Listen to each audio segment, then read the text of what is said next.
We're starting fall 2023, and this class is called Life and Works of Christ Jesus in the Gospel.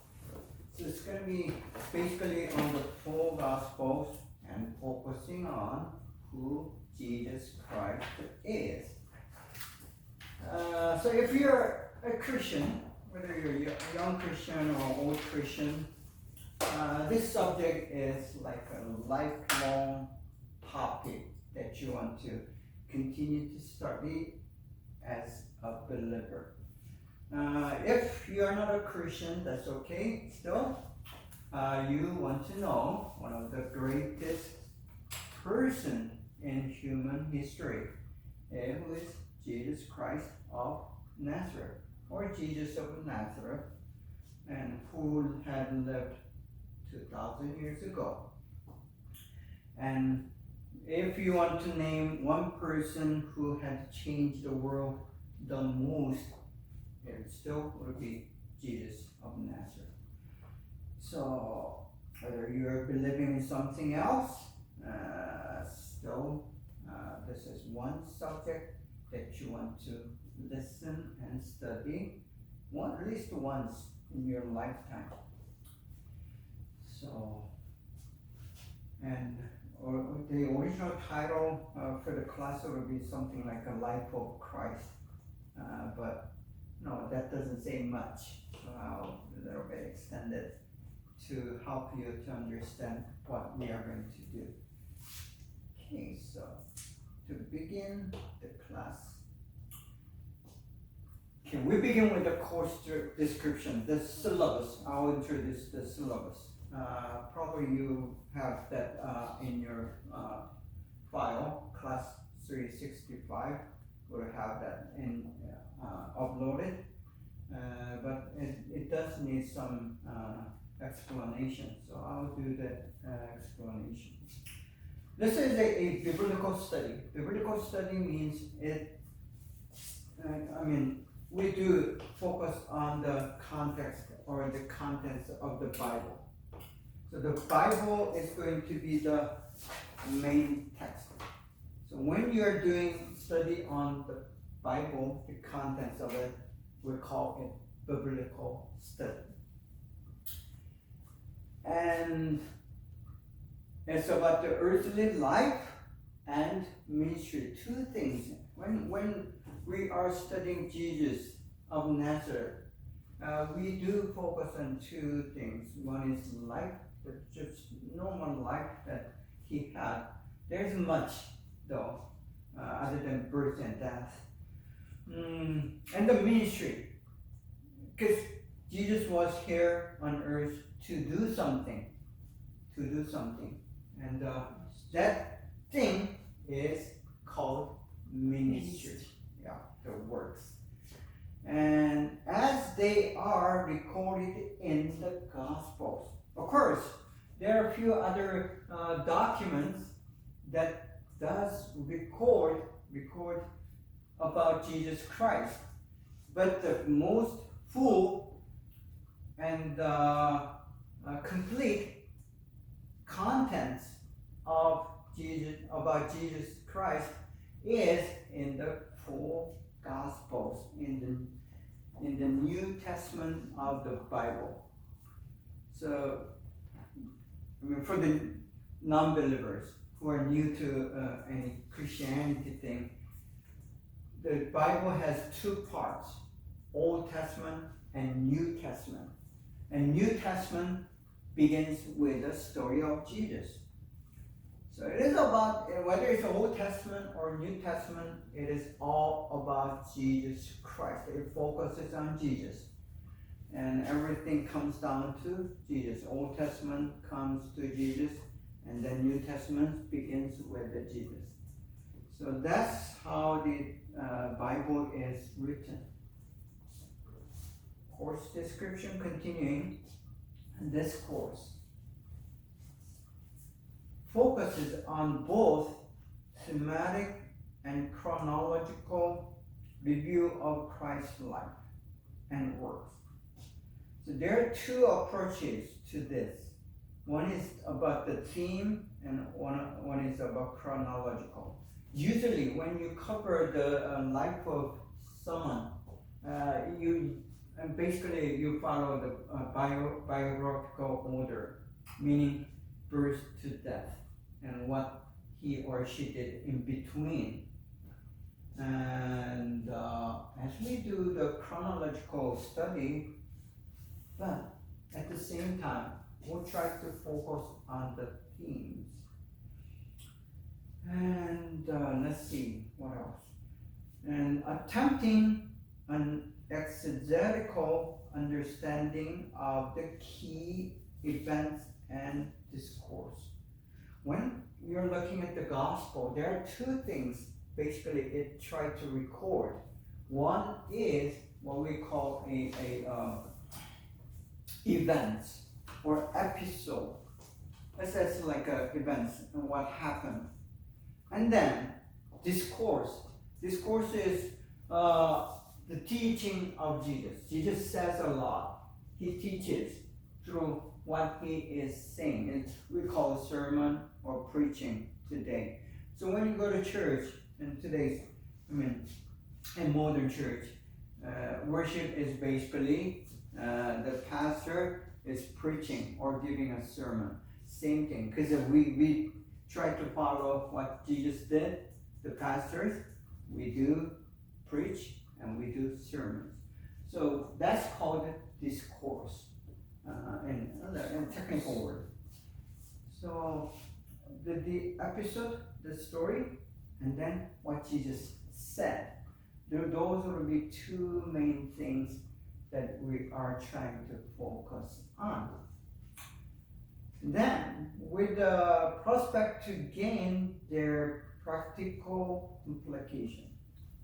One, exegetical understanding means when you do the Bible study or study of Bible, study of gospel for us in this class, what we're trying to do is to try to understand or interpret.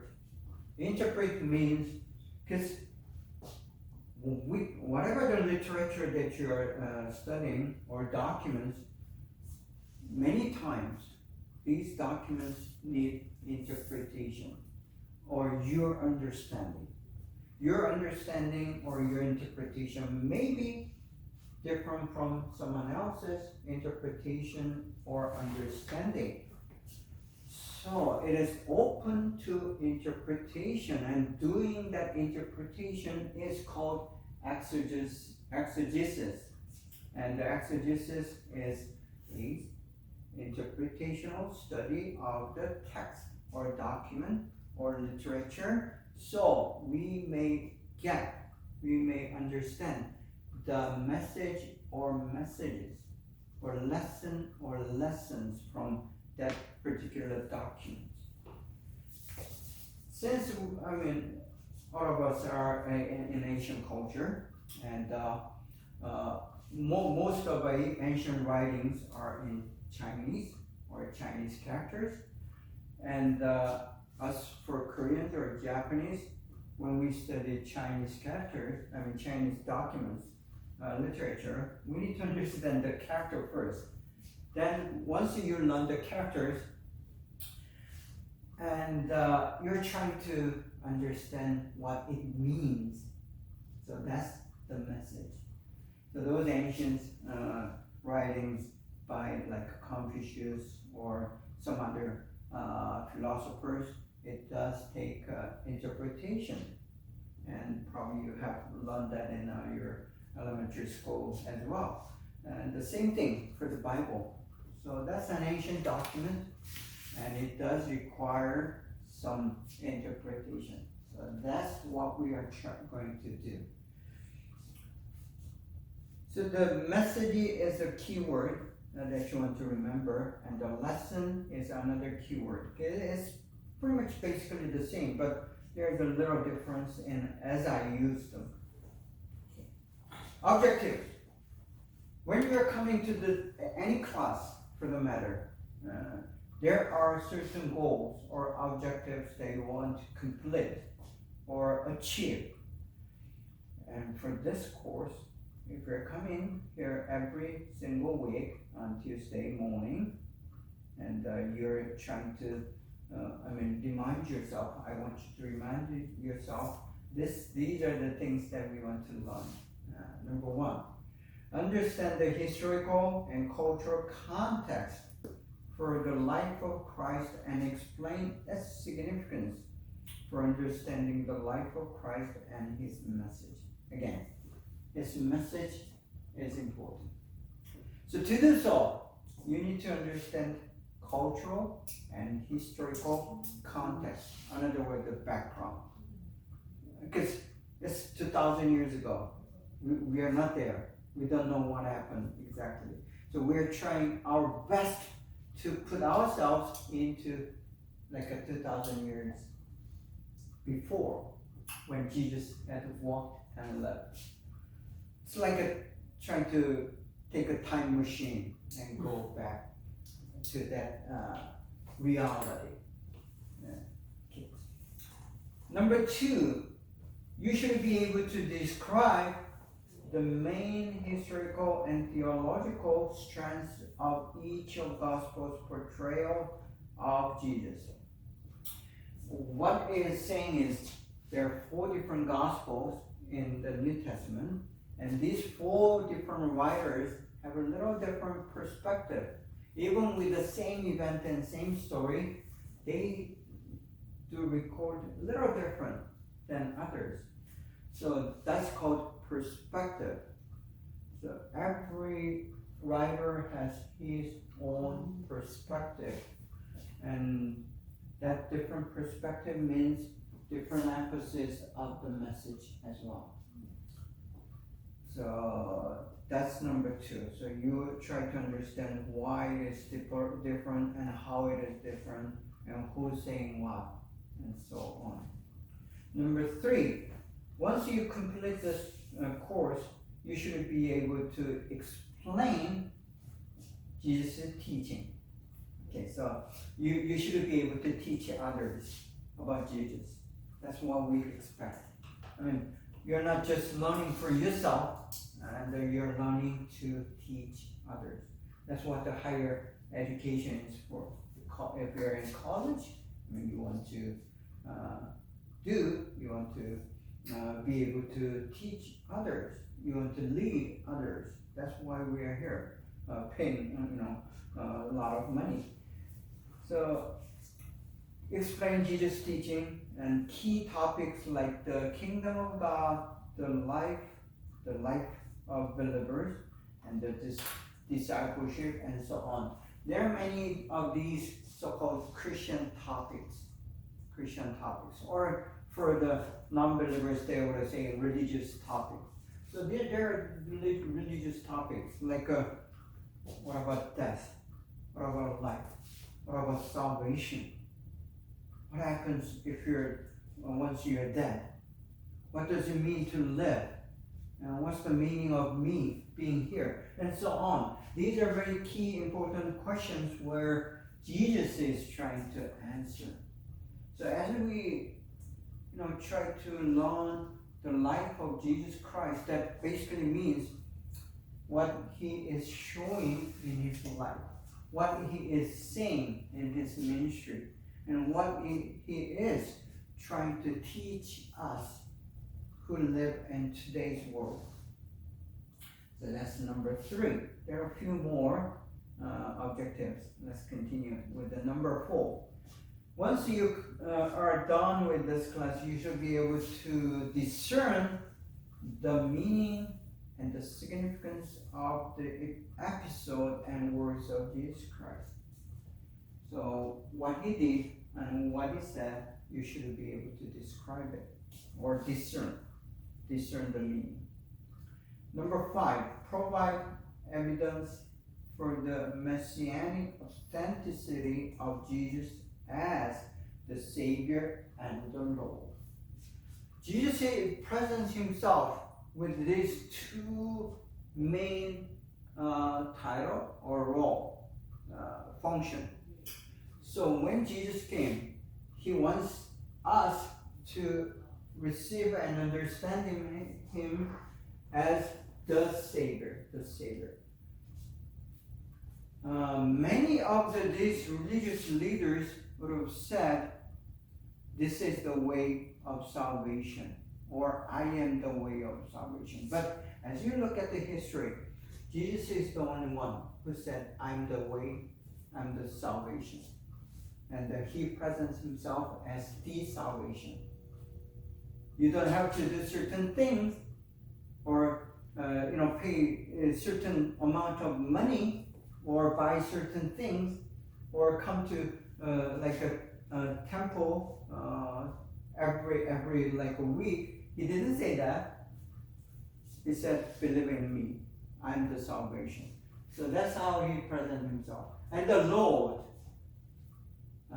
today, most of us in this world, out of like a 6 billion, 7 billion population that we have on earth, majority of the people live as he himself or herself as the Lord. So it is popular today of saying, you are the Lord, you are the master of your life. You own your life. You do whatever you want to, and that's the life. Mm-hmm. But the Bible doesn't say that. Bible says something else. It says, I am the Lord of your life. You don't live as you want, but you live as I want. It doesn't, sounds right and doesn't sound okay in today's world, and many of young people especially, they don't agree because they want to be themselves.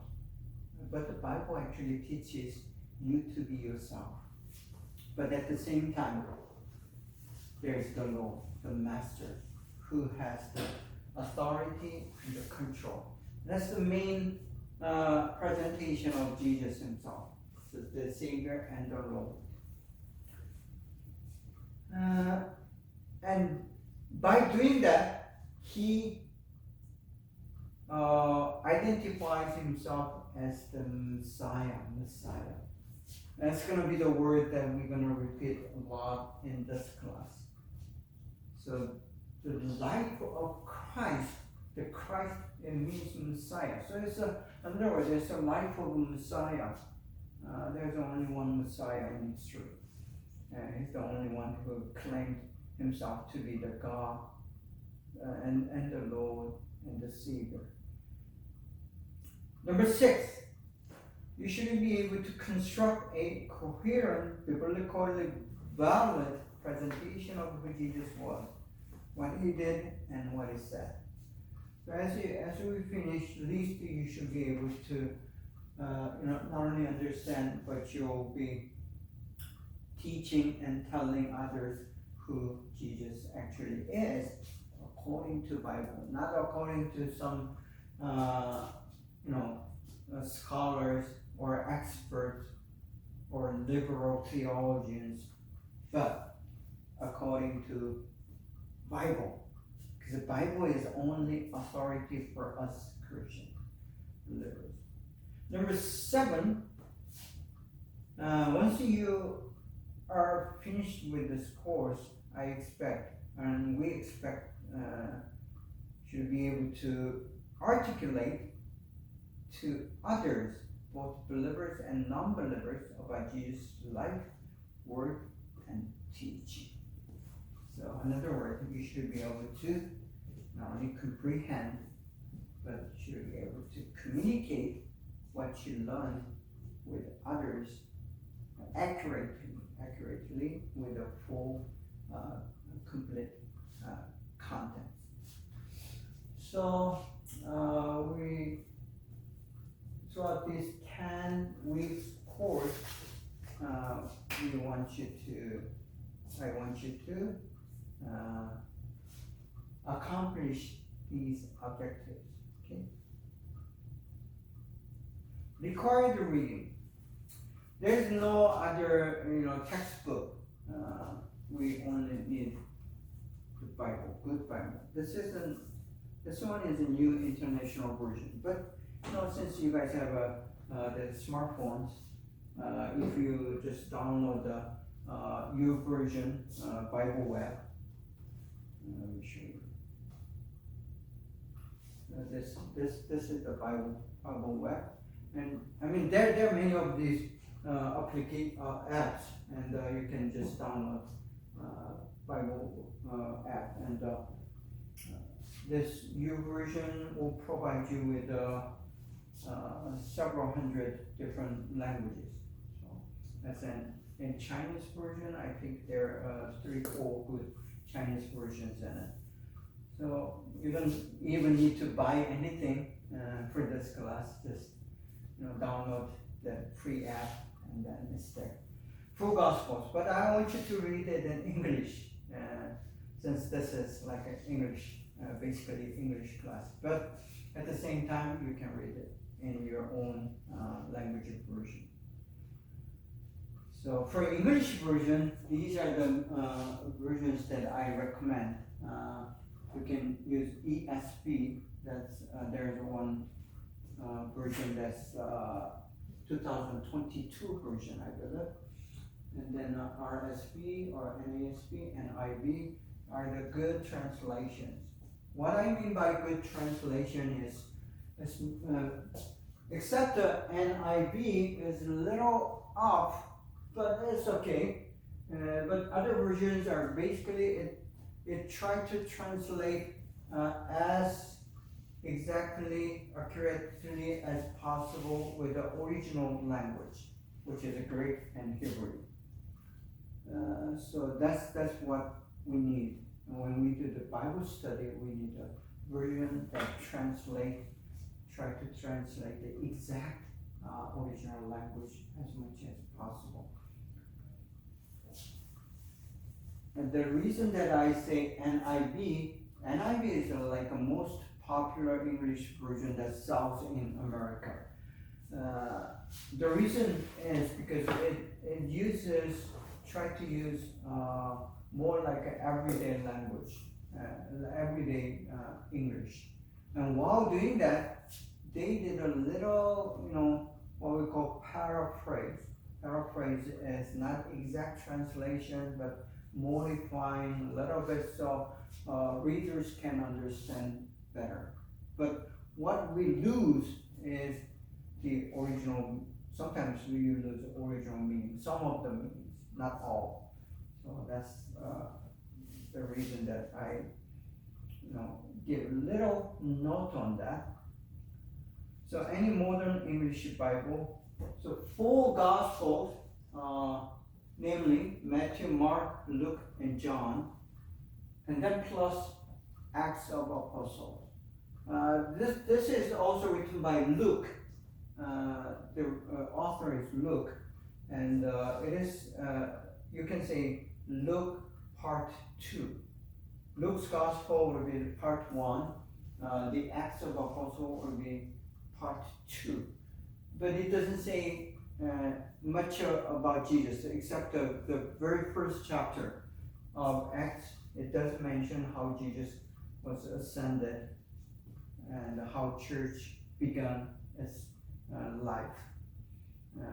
But it is helpful, and it is important to add that book. If you're a good reader, you can just start to read the gospel from Matthew, and you can finish just overnight. It won't take even 2-3 hours. So 2-3 hours, you can finish all this reading. But we'll come back from time to time. But I want you to read this over the whole 4 Gospels before the beginning of next class. So you'll have a list, certain idea of what I am talking about. Especially if you're not a believer, if you're new to Christian thing, I strongly recommend to read these things before we even go into any other classes further. Okay. Then here, these are the resources. You'll have a copy of this in your the file. So don't worry about the writing it down. These are some of the well-written books about life of Jesus.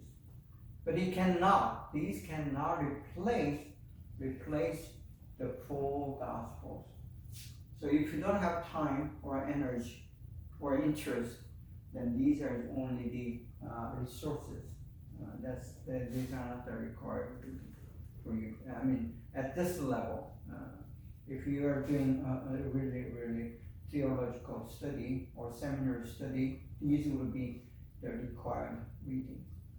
But at our level, our college level, and this is an introductory class, so I wouldn't force you to read these things.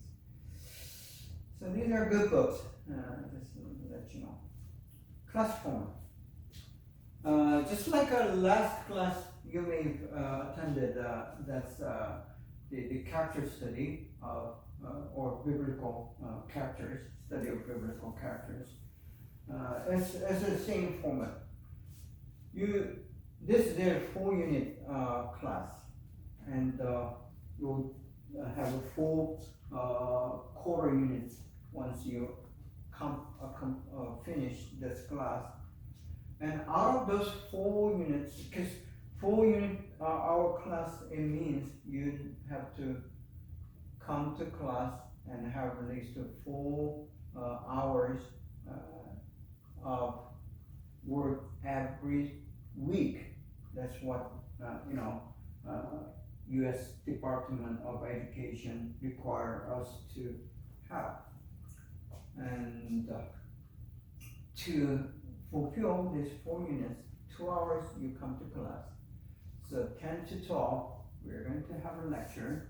In between we'll have a break, but it's basically 2-hour class. And then you go home or you stay in the library and do your own work. It's like a workshop.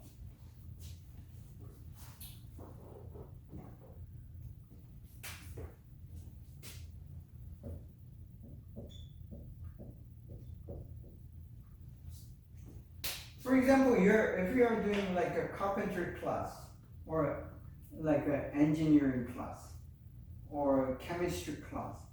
In the chemistry class, you have something called labs in a college level. It's the same concept. It's a workshop. You gotta do something on your own. That counts another 2 hours. Together, it's gonna be 4 hours per week. So I want you to do this workshop, and what are the workshop things here? Before going into the assignments part, we'll do the attendance. Students are required to present in person. So for today, only 2 persons gonna get 5-point credit in my class. You need to have 100 credit to get a perfect A. So each week, as you come and be present in class for 2 hours, you're gonna get 50 points, 50 grade points.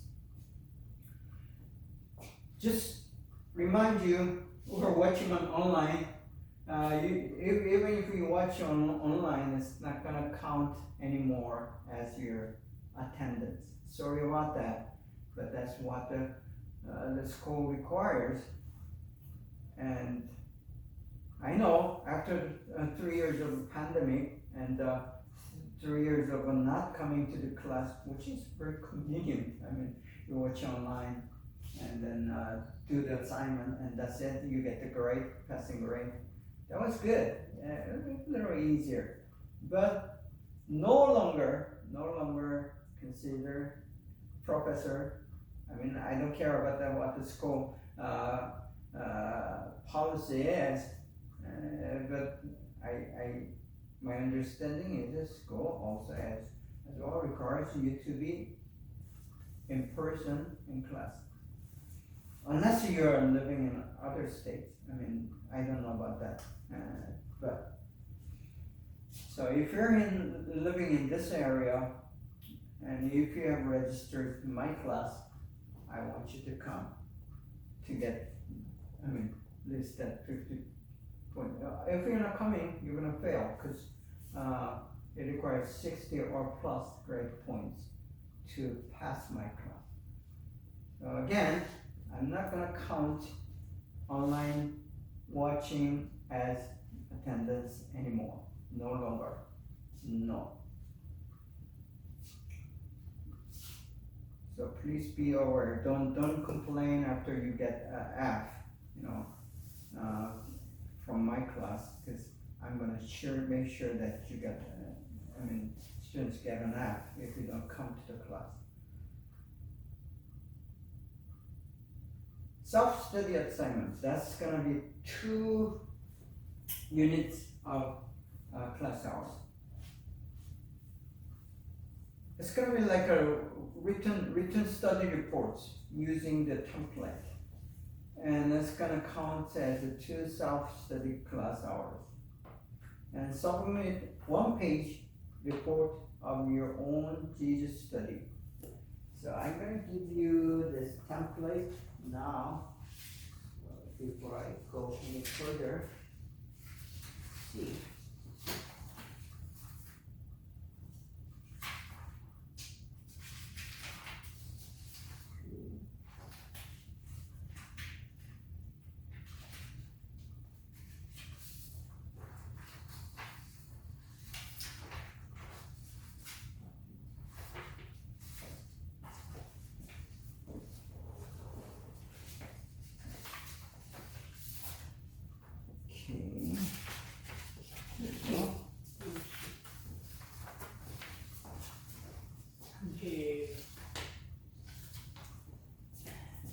So you keep it in your file. Oh, okay. So if you don't come to class, you're not gonna get it. Last quarter I did upload these things online, but not anymore. And if you don't have template, you're not gonna be able to do this either. So I'm trying my best to make you come to the class. So it's just 1 page, and you just fill out these blanks in your template as you look at it. It's not gonna be that difficult. It's gonna keep, you need to you gotta do reading, thinking, and then write a memo and study, and it's good 2 hours, even though it's a result in 1 page. Writing this page itself wouldn't take any more than 15 minutes or so. If you have to do it in English, it may take some more, 30 minutes. And considering that stuff, that's not that bad. You need to submit every single week before the beginning of the class. That week's you have the schedule, right? The list of the passages that you want to study. So here it is. Option A and option B. You don't have to do all A's or all B's, but each week you can choose from either A or B, whichever you like. There's a little title to it. So look at the title. If you like that title better than the other, just choose that one and do the study. Some passages are longer, some passages are short. But it doesn't matter. It's only a few, 10, 15 verses at the most. So study that and read it and try to answer those questions on the templates. Easy, right? So that will be the assignment. Originally, it was 20 points, 2 points each. I'm gonna change this because I thought about taking quiz, which is not so convenient for you guys, and I can write the questions, but it's gonna be, doesn't help that much for learning, at least these stuff that we are doing on this subject. So I changed to 40 points. Okay. So if you finish this and if you come to the class, automatically you're gonna get 90 points, which is an A, right? So if you wanna get an A on this class, easy. Just come to the class and every week go home and do this and bring it next week. So again, that's 40 points. Oral presentation, that's going to be the 10 grade points. You don't have to do it, but I strongly recommend you to do it if you're coming to the class. It's going to be the 5-minute presentation in oral presentation in English. Some of you maybe have some difficulty, but try your best. This is like I've done my first oral presentation as I begin to learn my English. It was very, very difficult and very stressful, but it happens only once in your life, and the next one is going to be a little easier, the next one going to be much easier, and so on. So it takes a practice and it takes an experience, and it does take some initial stuff. I'm sure that you have done many this oral presentation in your own language, and so you know what it is, but to do it in English a little different. So it's going to be 5 minutes, and try to give that presentation what you've done on your self-study. So you already done your work, you need to just come up in front and do your presentation every 5 minutes. So that's going to credit you 10 grade points.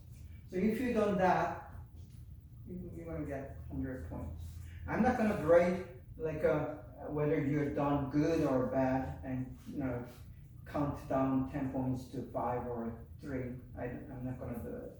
If you come and do it, whether you do good or bad, you're going to get 10 points. So easy, I mean, you can get 100 points if you are very diligent and faithful to the class. Weekly quiz, forget about it, I'm not going to do this. Grading scale, 91 to 100. So that would be an A. 81 to 90 will be B, and then C, D, and F will be 60 point and under, below. So if you get 60, still you're gonna fail. You need to get 61. So if you think you got only 60, I'm gonna fail, then do something extra or whatever, be inventive. Okay. Any questions regarding syllabus?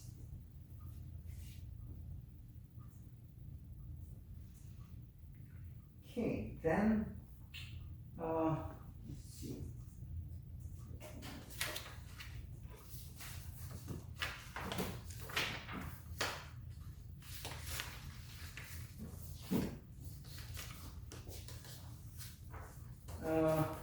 We have 10 more minutes for the first session of class. So let me try to introduce myself, because some of you guys are new to my class. I think it's proper to introduce myself.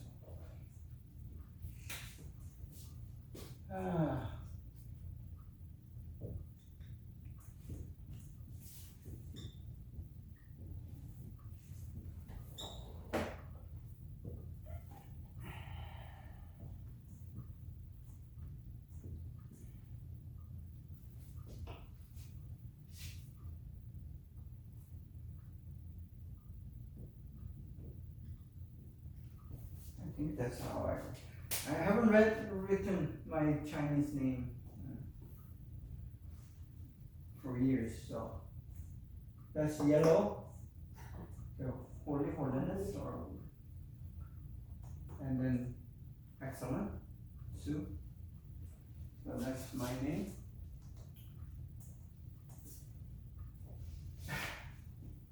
Probably my, ancestors probably came from China, most likely. That this is a Chinese family name, right? And I was born in Seoul, Korea, and lived there for like almost 17 years until junior in high school. Then my father was a medical doctor, and he went to Africa to help out those people in Africa. So me and my brothers, whole family, moved to Africa. And the name of the country is called Central African Republic, which is right in the middle of Africa. It doesn't have any sea, but it has a big river running around it. I mean, on one side. So I've been there like 5 years. So I registered to a private American school. It was a missionary school, actually. It's a school for missionary children. And started back to junior high, and then so I have to do junior high school in English, and then graduated. So that's where I learned my English, and my family was like a third generation Christian. So, but I came to know Jesus Christ as my personal Savior and the Lord while I was in there, because their school is like a missionary school, school for missionary kids, and they had a Bible class every single day. At the beginning of each day, we had a 1 hour class of Bible. I studied the Bible and I got to know who Jesus is. Because I heard a lot of Jesus before, but he was just a good guy. But as I studied the Bible, I come to know who he is and accepted him and became a Christian. And then I came back to Korea and attended Yonsei University, which is one of the top 3 schools at the university in Korea, and majored in English literature and language. And then one thing that probably changed my life around is probably the second change, other than the coming to believe in Jesus, is that I joined something called InterVarsity Christian Fellowship, which is one of the oldest campus ministry. So it's a Christian group or a club on campus, and that's where I learned to be more educated or more disciple. And I even did as a leader, the president or chairman of that organization chapter, and later became a campus staff. So I worked as a campus staff for 8 full years, and then came to United States to study further. So I finished one seminary in Korea, then come to Fuller Seminary here in Pasadena to study my another master. Then I continued to study. I got the Master of Divinity, and also I had the Master in study of mission or missiology, and then continue to study to have PhD degree, doctor's degree, and international relation. But it's basically the main title is international relationship, but it is about mission and missionary. So that's where I am education-wise. And what else? University. And I've been here in America for 30 years. And this is my 30th year. I came here 93. Year 93, this is 2023, so 30 years here. And working with the Korean American young people. So the calling and my specialty is younger people, the teenagers, and then college students, and the young adults. So that was like my work. I have 3 children, and I've been teaching in Lordland for, I think it's this month. This is my 6th year. So 6 years so far. What else? I think that's about it. Key. And I label myself as an evangelical.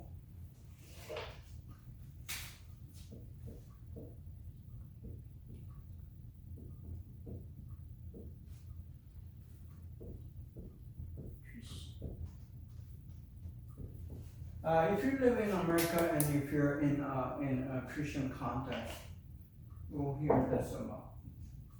Even, on the news, when they say evangelical Christian, it means those conservative believers who are more of Bible-believing, Bible-centered Christians, and we believe only authority for a Christian is the Bible, and Bible has been inspired by the Holy Spirit. That's how we believe. So that's where we are. Okay. Yeah, that kind of concludes my introduction to myself. And why don't we take like a 10 minutes break, and we'll come back in 10 minutes.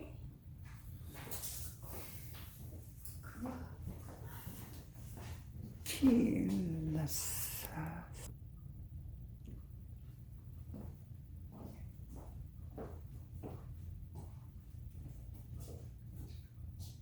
all right.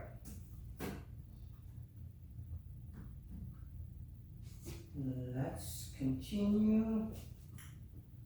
Then we will start actual lesson on this life of Jesus Christ, the life and work. Introduction to character study, not characters, character study of Jesus. This lesson 1 to 5 is basically what we are doing is a character study. Jesus as the main character. So if you've been with me in last quarter, summer quarter, we had the basic introduction to how to do or what is character study, what is about, what we are trying to read from the Bible. It was on Old Testament characters, but we did not actually went into each character, but introduced character study. So this is like a second part of last quarter. So if you have done last quarter, it's going to help you a lot. So Jesus as the character for this quarter, we are going to begin our character study.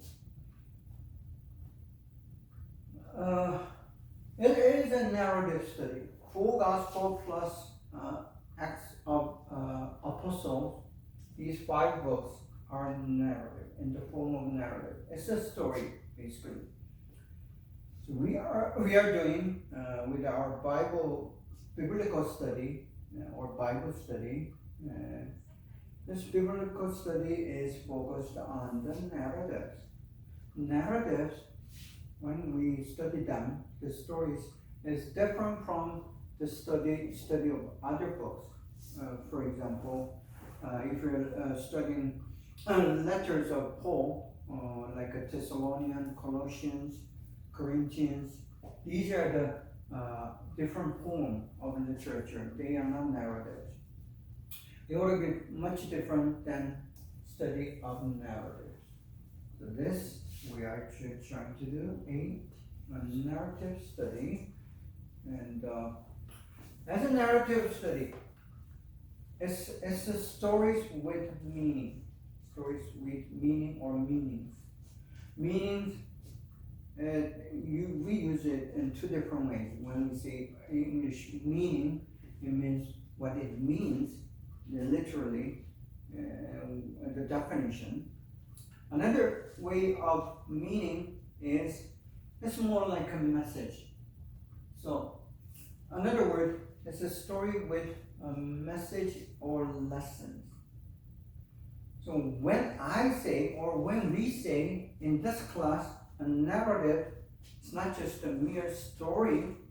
We are using it in a very technical way, defining it as a story with a meaning, lesson, or message. That's how we define narrative in this class.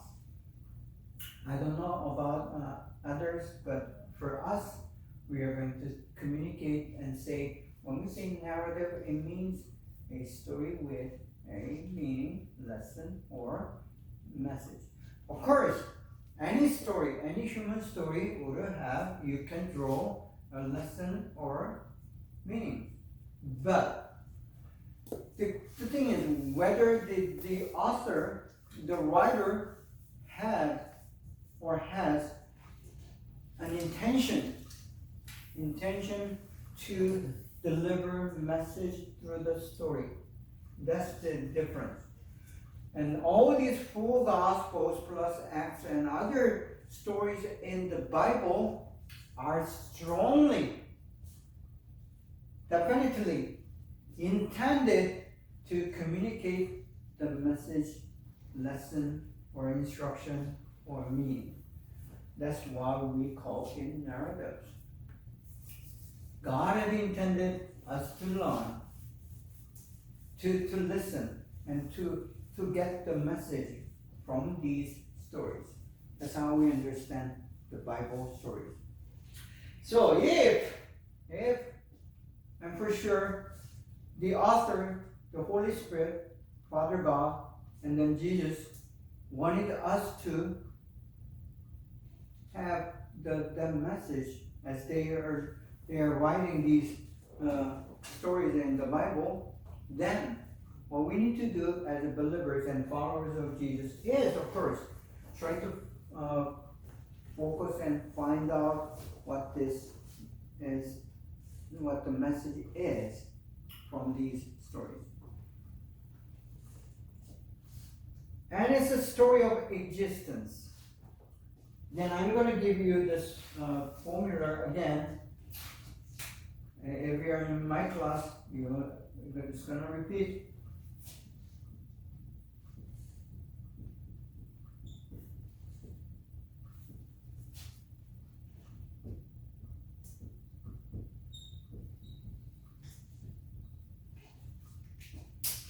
Whether we like it or not, whether we are aware of it or not, we are existing in this time and this place. And some will say this is by chance, but we know nothing happens in this life by chance. It is either planned by someone, or we, you, me, are making that decision to come to this class. We may have different intentions for reasons for coming to the class, but we come here and we are existing, and during this couple hours plus at this classroom. So that's kind of existence that we are experiencing. And no existence here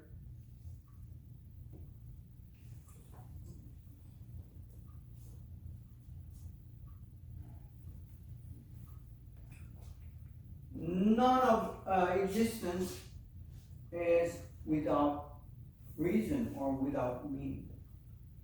So this is the story of existence, how they lived and how they worked and so on.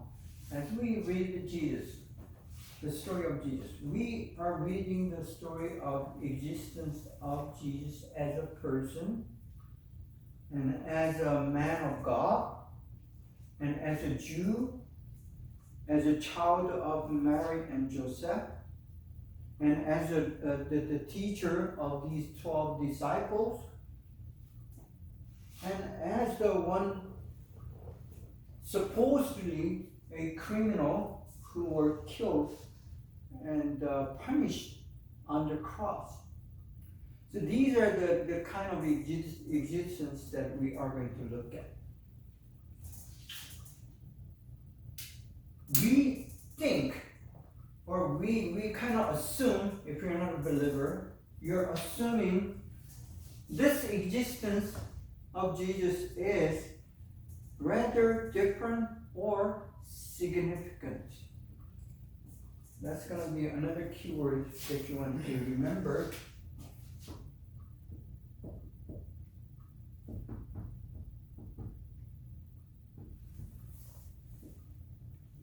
That's a good English word. Significant. Significant. It has meaning to it. It has value to it. I mean, some existence is not so significant, or some existence is significant in very negative way, like existence of the Hitler, for example. His life and existence is very significant, but in a very negative way. He made the history of the world and the Germany miserable.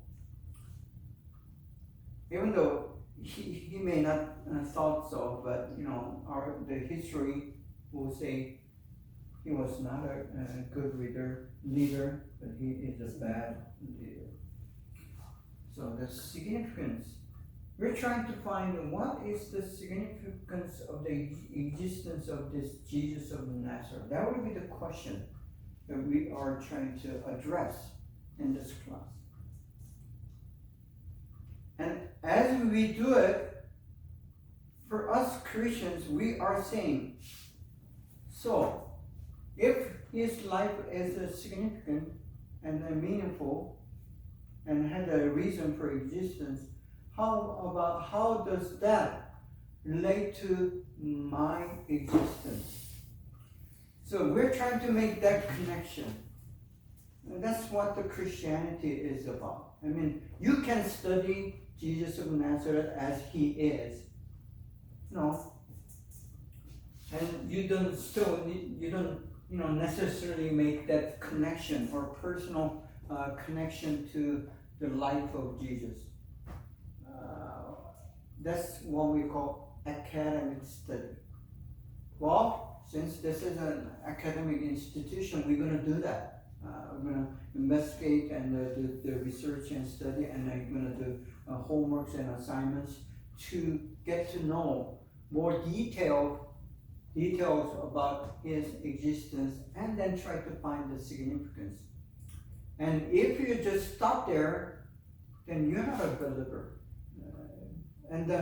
This institution, this college is not designed to stop us there. my role as a pastor and a professor, I mean, I'm doing two things in this classroom. As a professor, I can stop there and present the information and let you explain further what it means and all these. But as a pastor, I'm trying my best to connect you as a person, as a spirit, soul, to make it relevant to your life. That's what the pastors do. So that's a little different. This institution is designed so the professors can communicate or should communicate in a way that make it the message personal to you. So if you're not still a believer, this class will try to help you, or at least have you a chance, opportunity to think about connecting yourself to this idea of some significant existence of Jesus of Nazareth. So he's a person, he's a great man, he lived, he's a historical person, he actually lived. You may not believe about his resurrection or walking on the water and healing of all these sick people, and then even raising the dead from dead to life, so-called miracles. You may not believe it, but it doesn't matter. Whether you believe it or not. I mean, it is written in the Bible. I will try to present that, and then you have to think twice. What if it is true? What if it is true? I'm not talking about those miracles. What if what he is saying is true? For just one example. His life can be summarized into one word, one sentence, actually, one sentence. He said, "No one can come to my Father but except me." That's a very bold claim. I mean, it is saying you don't have salvation unless you believe in me. He said, "I'm the truth, I'm the life, I'm the way." I mean, he said that. So don't just forget about all the miracles and the stuff or episode, forget about it.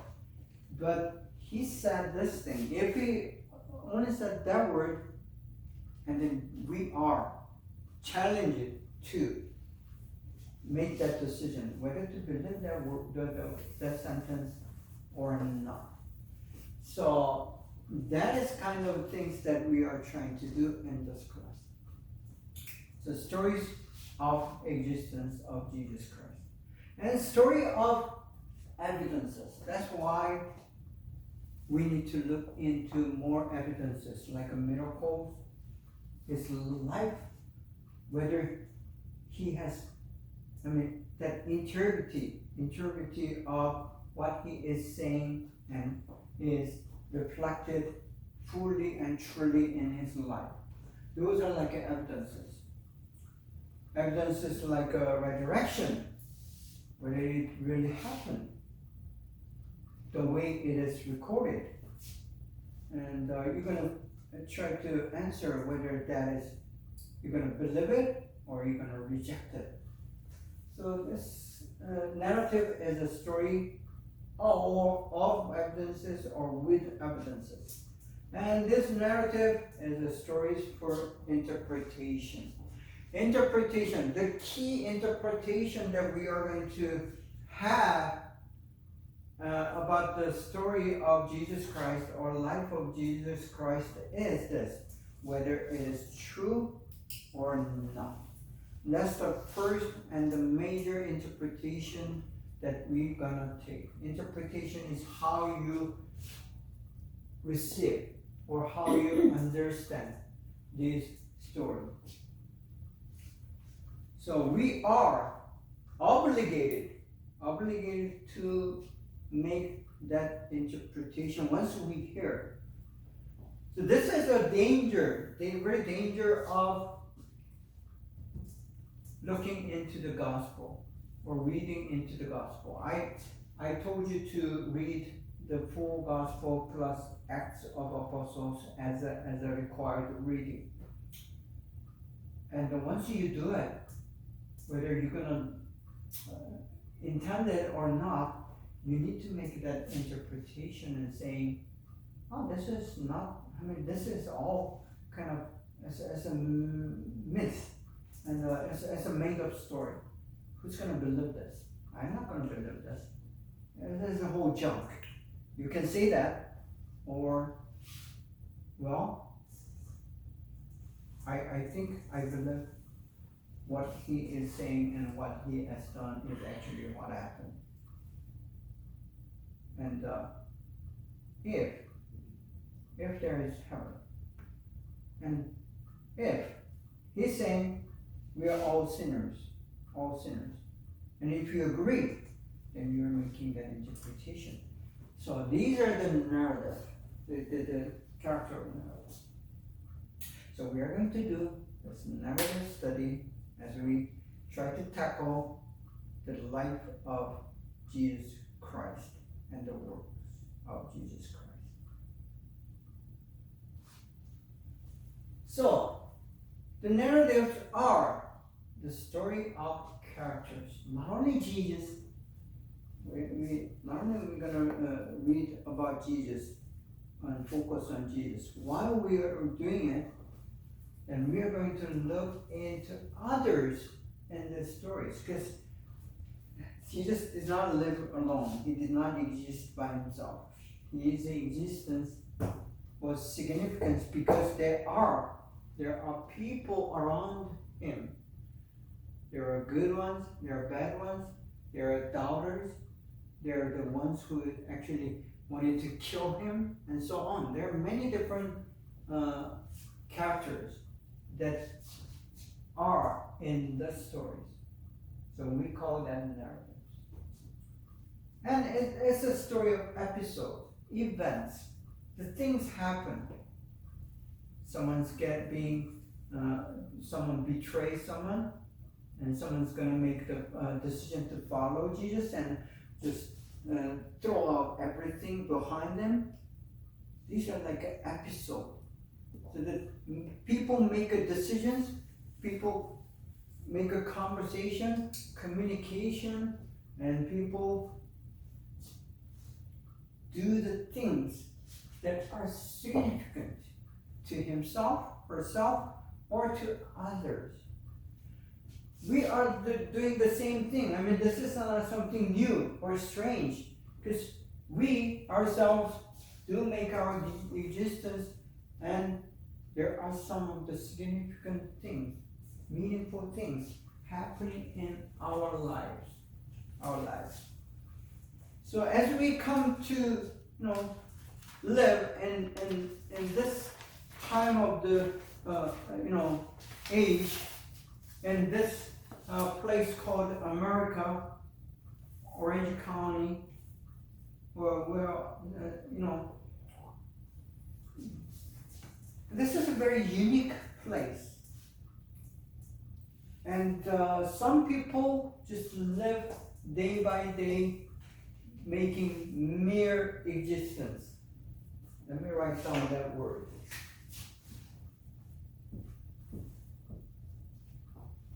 Mere existence without much significance. Of course, they don't think it's a mere existence, but if you are trying to just earn money so you can be rich, or earn money so you can just sustain your survival, food in your mouth and place to sleep and the things to wear and to drive, if that's about it, and your life, it may not be that significant. The significance that we are trying to look into in the story of Jesus is, how did Jesus influence others? So he changed or transformed the life of others in a very positive way. not just a positive, but biblically positive way. That's how we are trying to make this significant. So if you think you're a believer, if you're calling yourself a Christian, what you're gonna see is trying to make your existence not mere existence, but meaningful, significant existence. How do we do it? Just follow how Jesus lived, and look into it and try to imitate and copy it as much as possible, so our life may be significant. That's what we are trying to do. Okay? Then stories of conflicts and the consolation. Conflicts, it includes all kind of human problems: betrayal, hate, and competition, jealousy, love, and the hate. And these things are the so-called problems. I said love.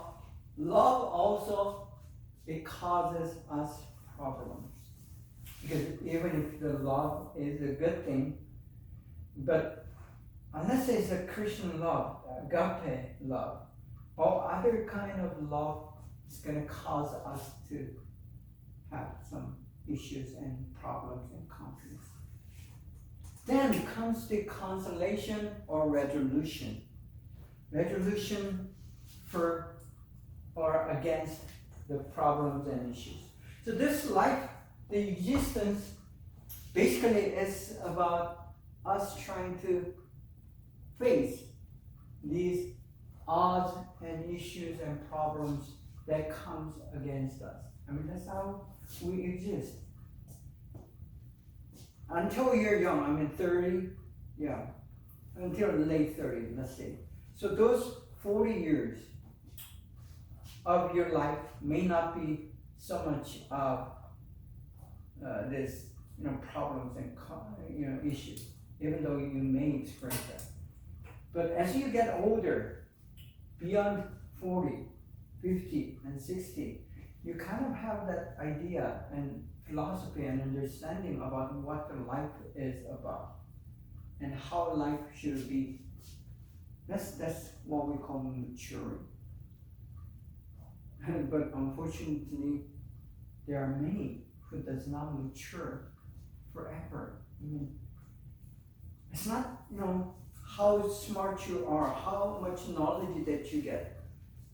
You can get all the knowledge that you want to, but still not wise.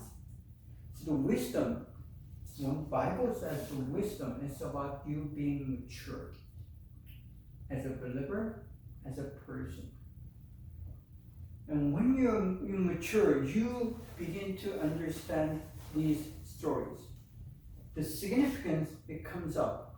You don't have to really need to study, but your life experience and what you have learned in your life, that is going to tell you about the significance of these things that are happening in life of Jesus, life of people around Jesus, and then existence of your own.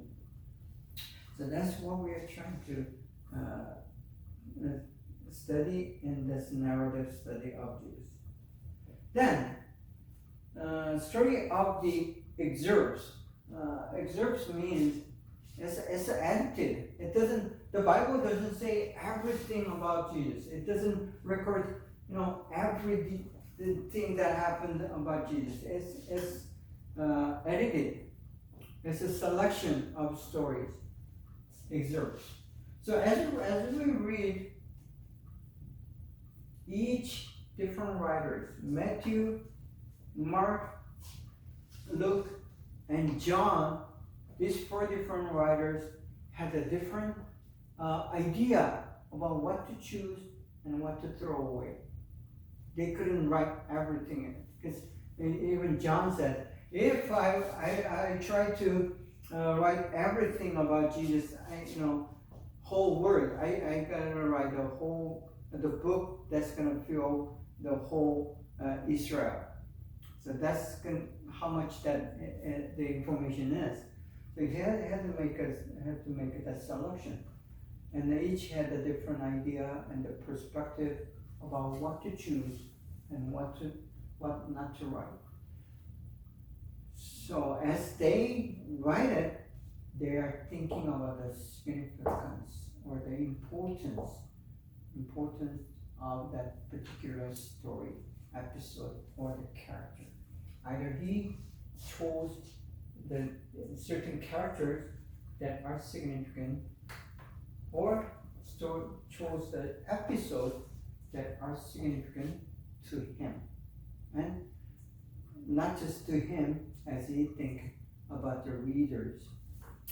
This will be the story that I want them to remember, them to study, them to learn. So that's how they made the choices. So as we study narratives, you have to always assume that this is not the whole story, but selection of stories that are significant.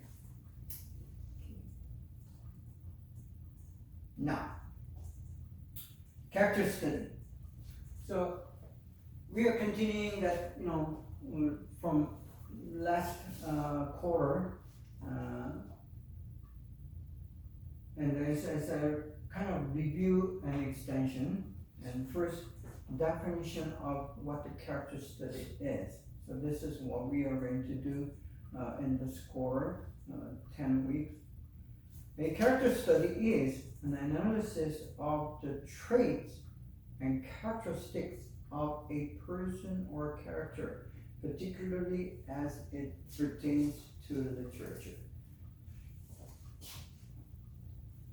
So in that sense, it is a little different from a psychological analysis of a person. When they do the character study, you may imagine, if you're in Korea today, these days, they are so, eager about MBTI. That's like a 30, 40 years old kind of analysis. But we still use those analysis from ancient philosophers, because people don't change. And their idea about how to understand a character or person is still valid, and we still use them. So MBTI is one of those tools. But that's like a psychological or scientific study of a character or personality. This will be a little different, because we are trying to figure out what kind of character it is in the story or in the documents or in the literature. So in that way, this character study, as definition is the character in the stories or literatures or movies. You can do a story in drama. So that kind of approach, that's the kind of thing that we are trying to do. Character study allow you or us to interview and learn about characters in a narrative. So as we study full gospel narratives, we are going to interview and learn. Interview means interview. Then those are two words coming together. So inter means looking into, or mutually or together. View is looking. So looking mutually and into another person. That's what the interview is, literally. So we're going to interview Jesus, the person. And then we're gonna ask him many questions. So you gotta have valid and relevant questions. Okay. Here comes two measures.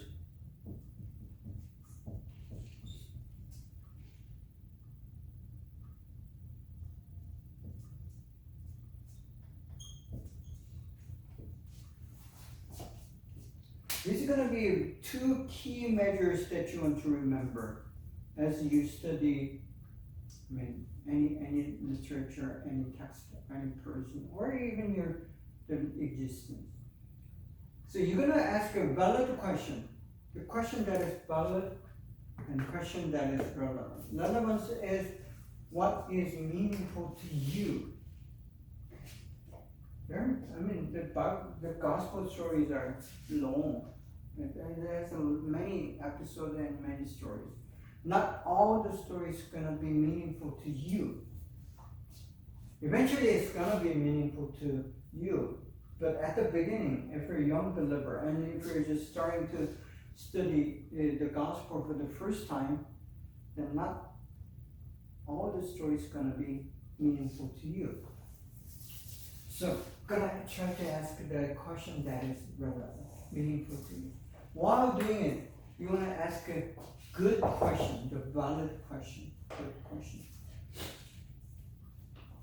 So, the main thing and first thing and the very basic fundamental thing is begin to ask questions about the story that you're reading.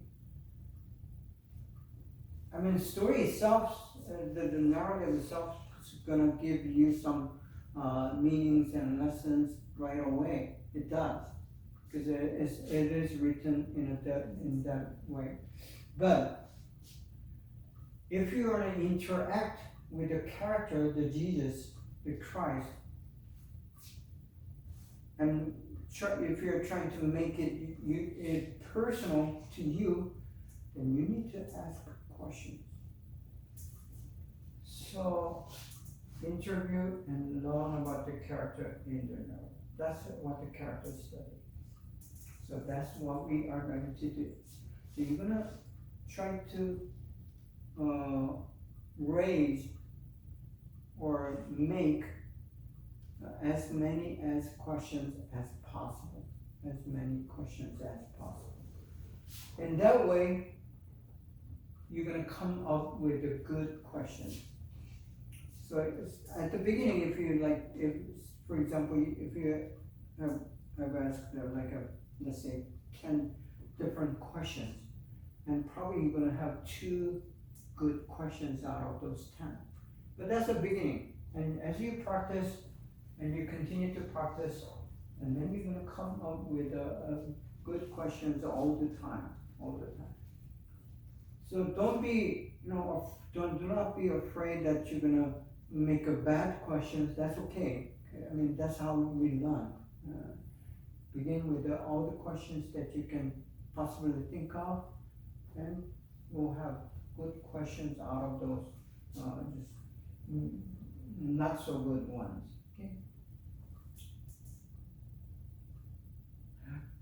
Okay, character study of Christ.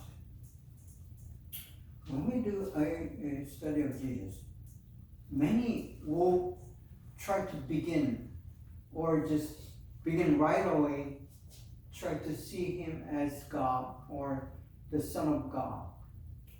I do not recommend that. For me personally, if we did a study of gospel or a study of Jesus Christ as someone that you are trying to make that interpretation or decision about whether he's truly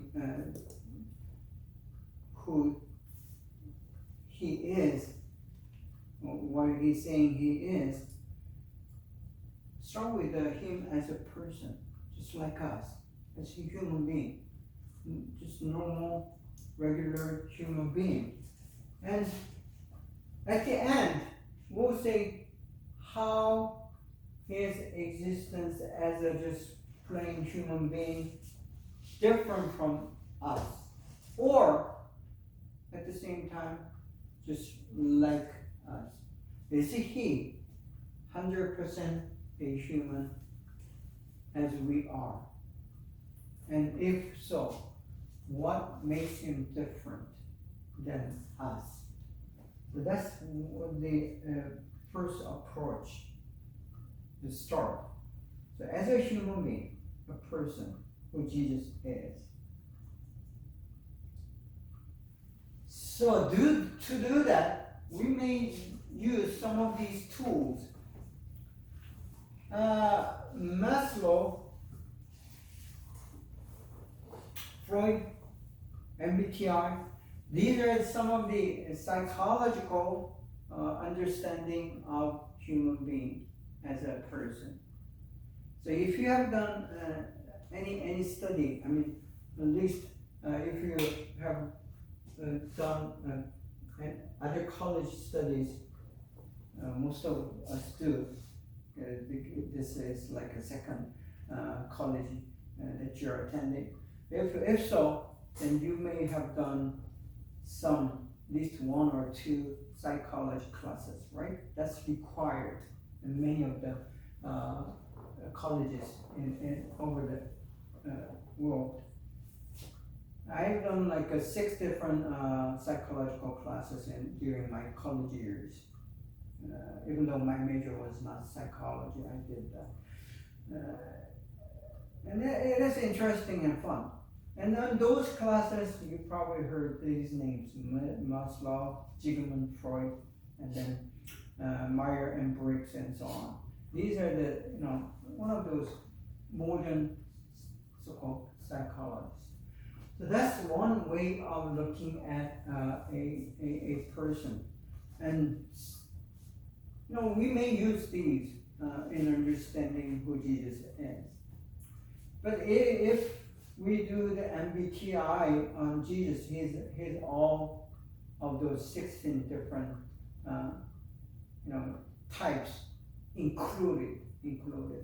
You cannot say whether he is judging or thinking. No. Whether he's introvert or extrovert, he's both. Fully. So, MBTI, it doesn't really help. Now, the next, Jesus, as a spiritual being. Just like us, many modern men and women today, they don't like the word spiritual. They try to ignore the human being is a spiritual being. But in reality and truth, you cannot deny there are many things that are spiritual that you cannot explain with the psychology. There's so paranormal things that going on, and in your life, whether even the atheist, very extreme, radical, rational person, they cannot deny that at least one experience of that spiritual level. So, for me, very objectively, not as a pastor or Bible believing Christian, even just as a person, I'm a very rational person, not so emotional, but I think I can be very objective as possible, and from that position, I cannot deny the existence of spiritual domain. And there are many things in your life that cannot be explained physically or emotionally or psychologically even. And the science cannot explain the things that I have experienced or my friends or others have experienced. So there certainly is that spiritual domain. Thus, we are a spiritual being. If so, Jesus will be a spiritual being as well. Then cultural being. Even Jesus even though he is the so-called Son of God, he's very special. His existence is extraordinary. Still, he lived in a culture, Jewish culture, and under the Israel, under the colony of Roman Empire. So, calculating that, and considering that, he was fully a cultural being. He did not try to unculture himself or deculture himself, but he lived within that framework of Jewish culture that he was in. That's how God chose to do his work of salvation. He chose the people of Israel, the culture of Israel, Jewish culture, to put his son or himself into. That was his choice. We can ask, why did he choose Jewish people, not Japanese, Korean, or Chinese people to come as a the ethnic body of salvation? He did not. That's his choice. He has to choose at least one group of people to come, and his choice was Jewish people. Because of that, he chose already in the beginning of the history and the creation. He made all the history, focused on Jews, then to all the other Gentiles. So Jesus was a cultural person, cultural being. At the same time, he was a social being. He was, bound by the social structures, the politics, and the economy. He was poor and the son of a carpenter. Carpenter today earns a lot. It's a very valuable skill, but at the time of Jesus, it was one of the kind of lowest kind of job one person can have. It didn't pay much, and he was poor. And then he lived in the Galilee, the Nazareth, and they said, what good can come out of Nazareth? It's like today we're saying, I don't want to be judgmental or politically correct, but the truth is, people say, what good thing can come out of like a Compton, or I'm not trying to be racial, but that's how people perceive, and so it's like that. It's a ghetto and a poorest of all the Galilean community, and Jesus was there, and so people had this idea about social status of Jesus being out of Nazareth, and they considered him uneducated and not having the knowledge. So they were surprised when Jesus was presenting himself and teaching all these complex, sophisticated theology to them. And yet, he was a social being, as much as any person is a social being. So, understanding a person, continue. When we try to understand a person, we are looking at his or her relationship. So if you look at someone else's relationship, how he or she behaves around other people, how he or she relates to other people, then we can kind of make a judgment or understanding of that person.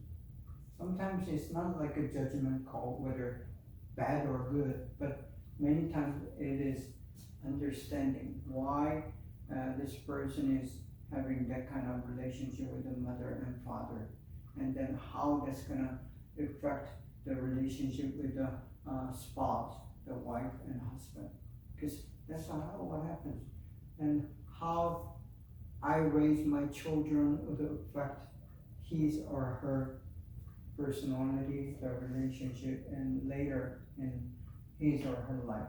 That's very, I mean, it's a common thing, a common knowledge. You don't have to be a scientist or a psychologist to know that.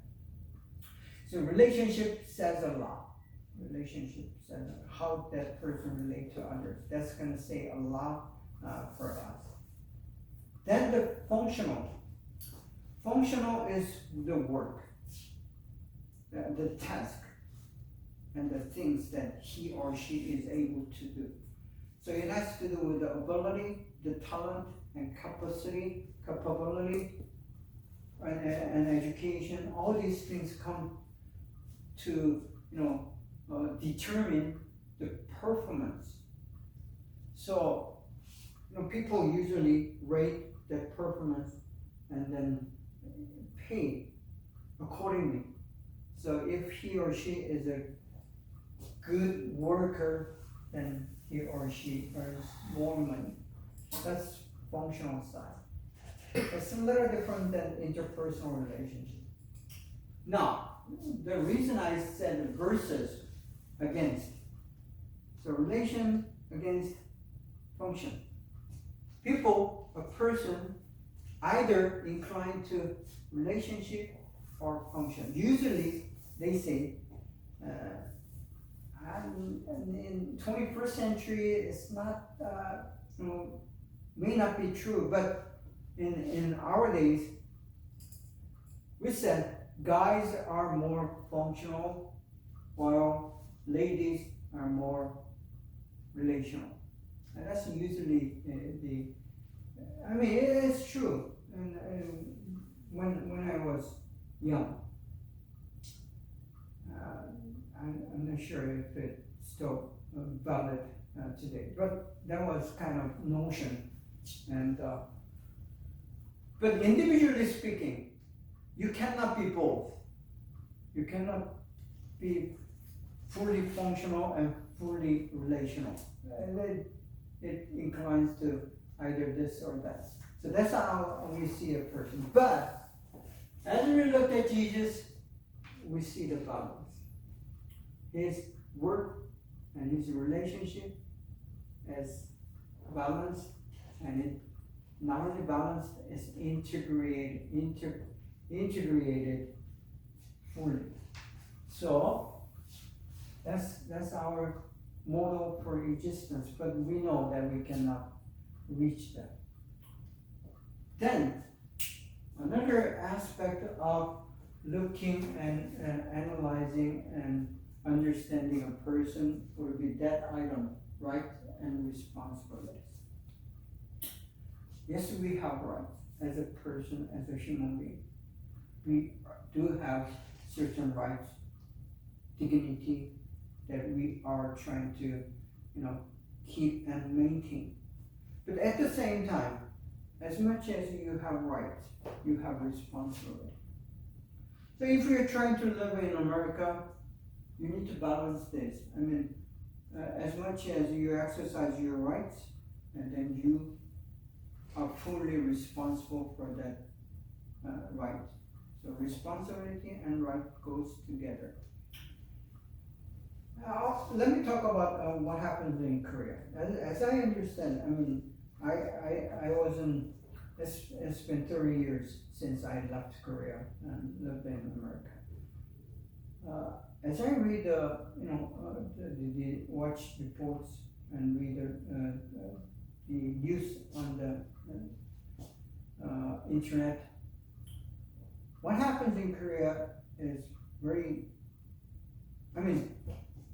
I don't think Korea still, they do not understand what the democracy is. What the democracy is, it's based on the idea every single human being has full rights as a person. At the same time, he or she has all the full 100% responsibility that goes along with that rights. But there are people who are insisting or focusing heavily on the right than the responsibility.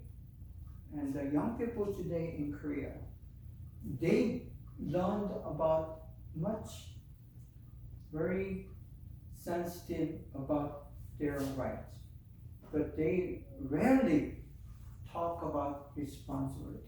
I think it's a fault caused by the media and all these things gone in the last like a 20, 30 years in Korea. In America, it used to be balanced, but today, I think even in America, it goes more toward individual personal rights, and they don't talk about the responsibility. And as we see a person, as a pastor, I try to see that balance. If that person is more inclined about his or her responsibility first, and then talk about the rights, or the other way around.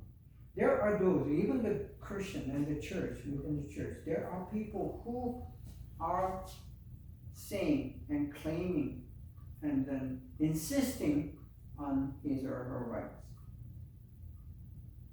as a church member, rather than thinking about his or her responsibility as a church member. So that kind of helps me to make that critical judgment on that person. Because as a pastor, it is your responsibility as a spiritual leader to be able to discern. So one of the measurements for discerning is that second category here. Prejudice. The society that we live in, the culture that we live in is not perfect. It's not perfect.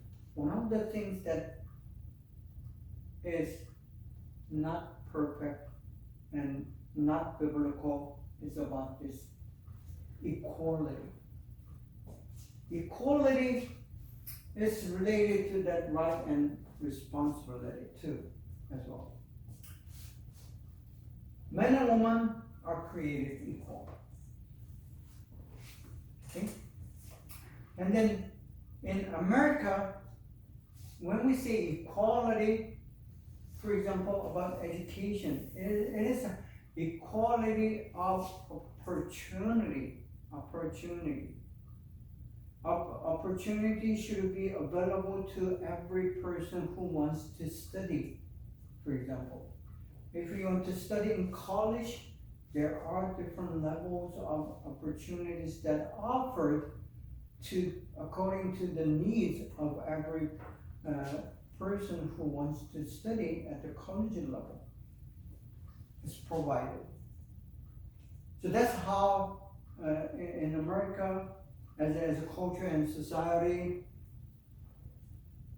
defines and practice the idea of equality. From that point and perspective,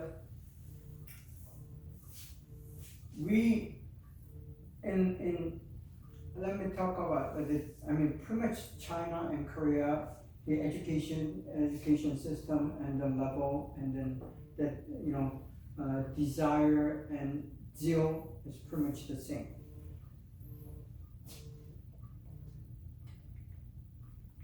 So, but do we provide the equal opportunity for everyone who wants to study, have desire to study?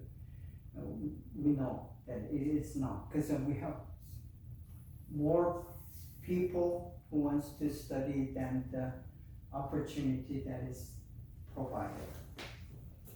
So there is a selection process. But No, as we know, there is only few excellent or acceptable education institutions at the college level and university level. And we don't provide all the opportunities that is needed. So the term equality may be understood in very different way in Korea than in America, or in China, or Japan. I mean, us in those Asian cultures, we know what equality is and means, and we know that it is quite different in America. Now, needs and problems. This is what makes the existence difficult, if not impossible. And human beings do have certain needs. You mentioned about Maslow. Maslow is the psychologist who have made a leveled different needs, and we do have different levels of needs, basic to self-esteem and self-realization. These are different kind of levels of needs that we have. And then as we try to fulfill or meet those needs, a personal, individual needs as a person, the thing is, the society and culture and reality is limited for some reason. It doesn't provide you. It is not free. Sometimes you have to pay, and even if you have the money and all the things, but it is so limited that you cannot get it. So there is that contradiction and conflict and problem and issues. Whether it's emotional, whether it's physical, whether it's psychological, whether it's spiritual, we do have these limitations, and which is causing us to have problems and issues and conflicts.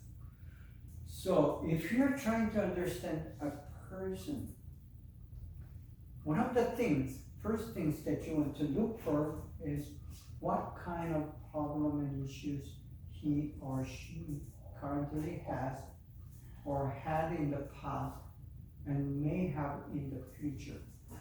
If you are able to determine and discern these things, then your job as one who is learning and investigating and trying to help out that person has been already halfway done. Unless you should be able to identify the problems, you're not going to come up with the right answers or the resolutions.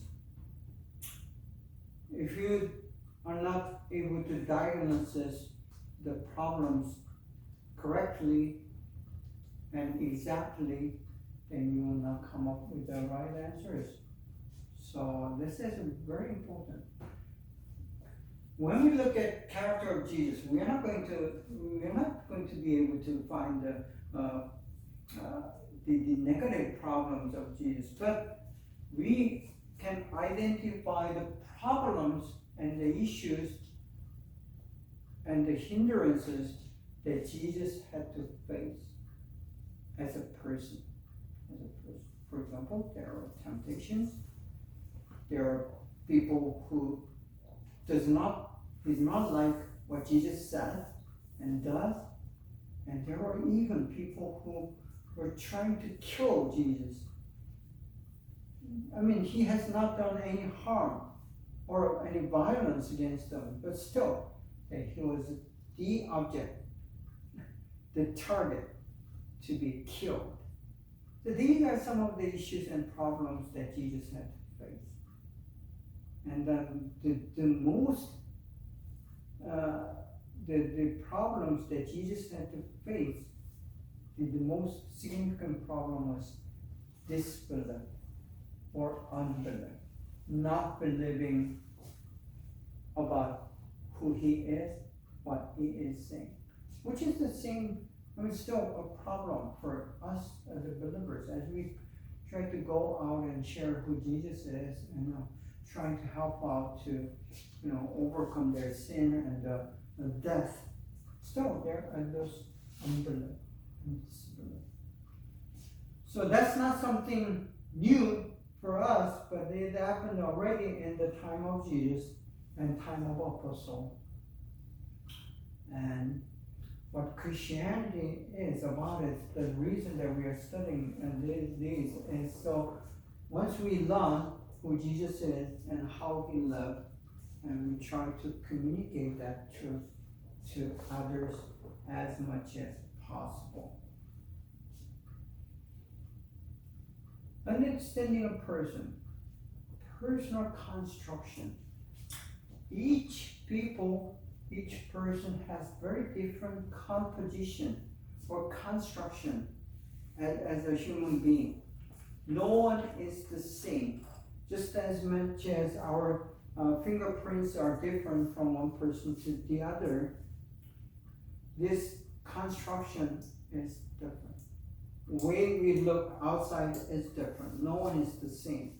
Even though even the twins, identical twins are not really identical. So every person is different. How different? Their construction is different. The construction, can be measured in many different standards. For example, I told you about spiritual and psychological and physical. And some are focusing more on spiritual, while some are focusing more on physical needs. So that's a different construction. Male and female does have different construction. We are not the same, even though we share quite a part, but there are the differences make us look very different. So male and female, different. Asian and American, the white and the Asian, we're different. We don't have different construction. So these are so-called personal, individual construction is different.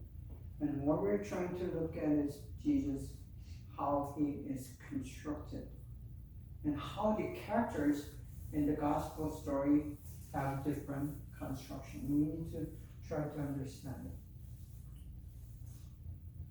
it. And personal versus impersonal. This is one of the key elements that you need to understand as we try to approach the gospel story.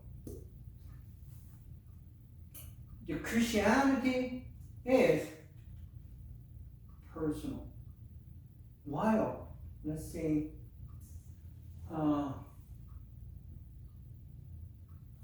democracy or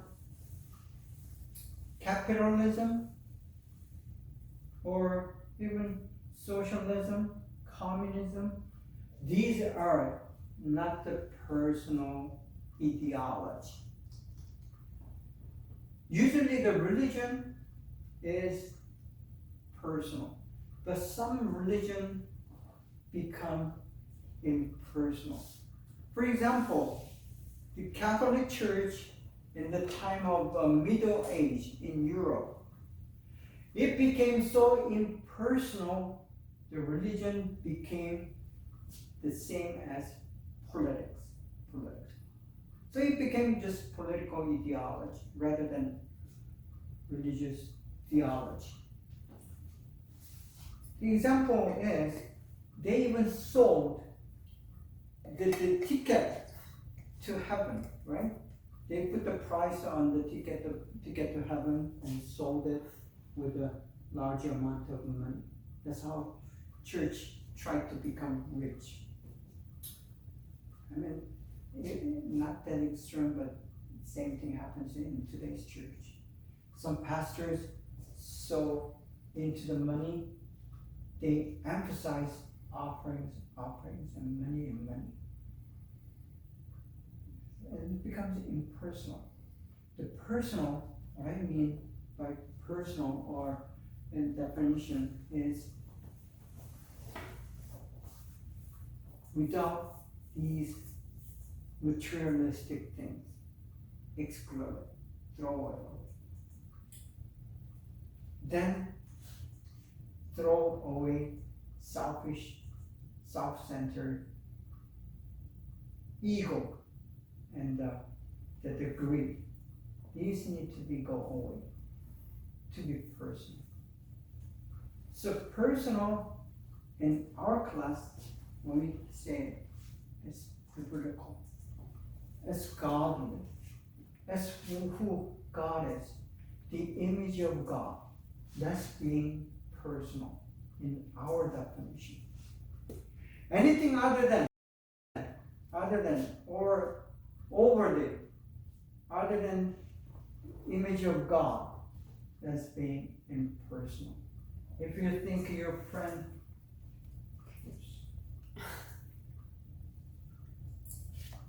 somehow, okay, time's over. Let me stop here. And someone should have told me. I forgot to check. Yeah. So, thank you for listening. Thank you. And class is over, and I did some extra hours, the minutes. So see you guys next week. Thank you.